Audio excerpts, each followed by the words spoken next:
Iya, jadi Mbak Adelia Devita, kalau tadi tiket sampai 6 juta, terus kemudian memilih untuk tidak mudik begitu, ini karena pilihan lebih kepada tiketnya yang mahal, atau karena memang ekonomi lagi kurang baik-baik, Ya, sehingga yaudah deh saya mau tahan dulu nih sebisa ya. mungkin nih tabungan. Karena kalau mahal tetap kebeli, sebenarnya bukan mahal. Jadi, tapi Kebeli aja kebeli tetap. aja.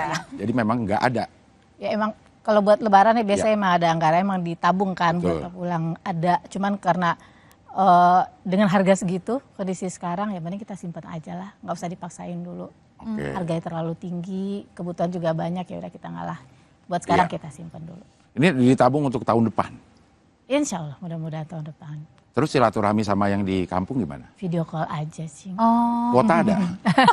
kalau nggak ada Cing mau beliin ya? Enggak, tethering kalau ada. Saya mau tethering ya. Oke. Alhamdulillah ada. Iya, kita masih bersama dengan Pak Haryadi dan juga Mas Uki. Mas Uki, Ya, ya kalau begitu gimana nanti kemudian tadi kan ada tadi kalau dari salah satu penuturnya Mbak Vita begitu, oh lebih baik ditabung aja deh karena memang harganya tinggi, terus kemudian ekonomi juga mungkin lagi tidak Lesu, baik-baik ya. saja, lagi lesu begitu. Nah, bagaimana nih pemerintah menyikapi hal ini? ya. Jadi tagline atau semboyan yang diusung oleh Presiden beserta jajaran terkait dengan peristiwa mudik Lebaran hari ini, kali ini maksud saya, itu memperhatikan tiga hal ya. Yang pertama adalah daya beli, yang kedua adalah kemudahan dari supply side ya. Yang tadi saya sudah katakan diskon di mana-mana, maksudnya tarif pesawat juga kereta api, walaupun kita tidak bisa mematikan yang namanya mekanisme pasar ya. Ya. Serta juga yang terakhir adalah kondusivitas pelaksanaan. Di sini ada pengamanan ya, polisi diturunkan, juga aparat dishub diturunkan dan lain-lain supaya terjadi kelancaran dalam berlalu lintas. Tapi begini, kami tetap optimis ya. Jadi ini optimismenya bukan optimisme kosong, Cing Abdel dan Ya. juga Mbak Audrey.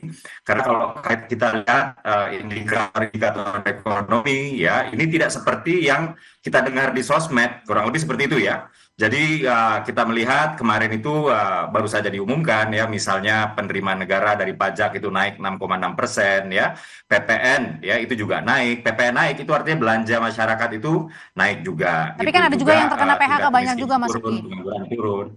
Bagaimana itu Mbak? Kan banyak juga yang terdampak, misalnya salah satunya karena PHK juga. Jadi mereka bingung mau bagaimana nih merasakan Lebaran. Ya, kami juga sempat concern ya. Kami juga sempat concern sekali dengan isu PHK. Bahkan sempat dikatakan isu PHK ini PHK massal atau gelombang PHK, kurang lebih seperti itu ya. Dan kami melihat bahwa memang ada ya kenaikan jumlah PHK by absolute number. Jadi angkanya meningkat, itu betul, itu betul. Tapi di sisi yang lain kami melihat serapan tenaga kerja itu angkanya jauh lebih tinggi. Jadi kami ambil contoh saja di industri manufaktur ya. Jadi serapan tenaga kerja di industri manufaktur itu per 2024 saja dibandingkan dengan jumlah PHK di seluruh sektor ketenaga kerjaan itu angkanya itu 1 PHK ya berbanding 14 orang serapan tenaga kerja dan lain-lain, kurang lebih seperti itu. Jadi masyarakat tidak perlu khawatir bahwa Indonesia tidak seburuk Oke. yang disuarakan di sosmed, kurang Baik. lebih seperti itu ya, karena kami memiliki data kredibel ya. Jadi kami memantau terus daya beli ya. Jadi Oke. daya beli itu kami pantau terus, situasi ekonomi kami pantau terus, intervensi harga kami pantau terus, walaupun kami tidak bisa mematikan mekanisme pasar ya, di mana Oke. ada permintaan tinggi, tentu saja harga juga akan naik. Demikian Baik. Mbak Audrey. Ya, Pak Haryadi, apa yang diharapkan dari pemerintah supaya geliatnya bisa lebih terasa lah untuk masa liburan Ramadan dan Lebaran ini, Mas Haryadi? Ya, kalau untuk Lebaran saya rasa ini kan sudah mendekati hari hanya ya. Jadi Ya. saya rasa udah yang dilakukan pemerintah saya rasa sudah cukup baik lah dengan memberikan diskon pesawat, tol dan sebagainya. Nah, sekarang itu sebetulnya juga untuk masukan untuk Mas Uki juga. Yang kita harapkan itu sebetulnya pemerintah untuk segera merealisasikan belanjanya, Mas Uki. Jadi sekarang ini mungkin kita pernah ketemu beberapa waktu yang lalu dengan Mas Uki di stasiun TV yang lain, termasuk di Kompas saya rasa.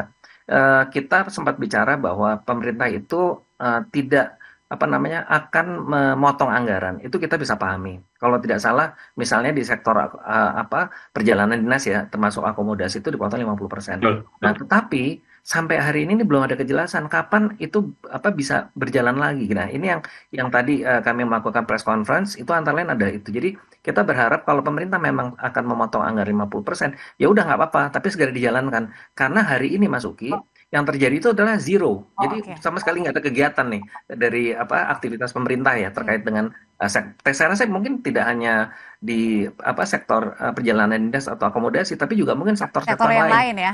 Memang masih mungkin ada pencermatan dan sebagainya nih Mas Uki ya. Tapi harapan kita, karena tadi pertanyaannya kan gimana sih untuk supaya kita bisa bergeliat lagi. Memang spending pemerintah itu di Indonesia itu cukup signifikan gitu. Kenyataannya begitu. Jadi itu harapan kita, mudah-mudahan setelah Lebaran ini dalam bulan April segera direalisasikan. Kalau memang mau potong 50%, ya udah nggak apa-apa, tapi segera dijalankan. Kalau tidak, itu memang yang kita khawatirkan adalah menujunya akhirnya PHK lagi gitu. Karena nggak sektor dunia usaha ya untuk mengabaikan pasar pemerintah ini gitu. Begitu pasar pemerintah tidak bergerak ya otomatis kan mereka harus merasionalkan lagi biaya perampingan ya. Itu mungkin usulan yang mohon Mas Uki nanti bisa sampaikan kepada Presiden. Oke, ini terakhir untuk Uni. Nggak jadi pulang kampung, tapi liburan nggak? Selama Jakarta aja kayaknya. Di Jakarta. Aja. Tinggalnya di mana? Tinggalnya di Kebayoran Lama. Oh, jadi memang nggak keluar kota ya? Nggak ada rencana ke Depok atau ke Bekasi paling. Ke Bekasi ya, liburan antar kota aja. Berarti memang benar-benar ini menahan ya, untuk biasanya wah ayolah keluar berapa juga jadi, tapi ini ditahan banget ya Mbak David ya. Oke, Mbak Adelia Devita terima kasih. Sebelumnya juga ada Mas Uki dan juga Pak Haryadi, terima kasih. Selamat malam semuanya. Oke, kita sudah habis stretching ya. Aduh, nggak berasa ya. Mau nambah lagi? 90 menit berasa 1,5 jam. Oh bodoh, enggak, memang itu 1,5 jam. Kalau gitu kita pamit, saya Audrey Chandra. Saya Abdel Haryan, sampai berjumpa lagi di Sapa Indonesia Akhir Pekan.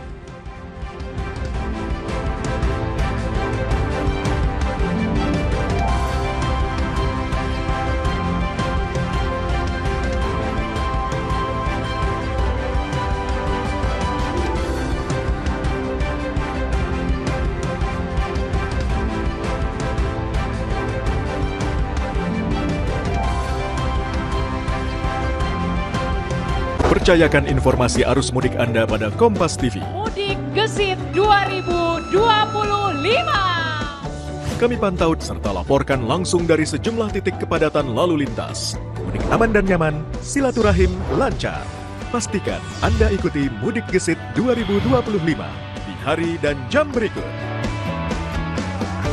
Rayakan kemenangan bersama Kompas TV.